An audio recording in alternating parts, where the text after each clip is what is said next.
નમસ્કાર મિત્રો, બહુ જ દુઃખદ ઘટના. એક પ્લેન એર ઇન્ડિયાનો ક્રેશ થઈ જાય છે અને જેના કારણે કેટલા બધા પરિવારોની આશાઓ, કેટલા પરિવારોને ચલાવનાર અને કેટલા બધા લોકોના જીવન જોડાયેલા સાથીઓ માટે જીવન જોખમે પડે છે. થયું શું કારણથી થયું, શું પ્રોબ્લેમ હતું, એ તો બ્લેક બોક્સ ને અહીંયાનો જે કનેક્ટિવિટી સંબંધિત જે અધિકારીઓ છે એના રિપોર્ટ પછી ખબર પડશે. પણ જે થયું દુઃખદ થયું.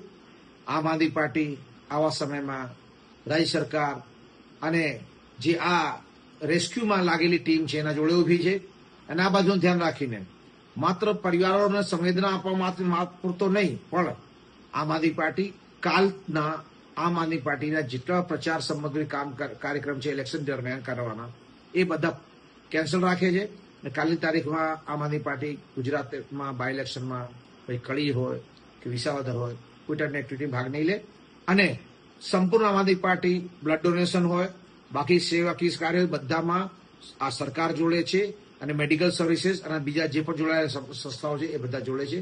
જય હિન્દ.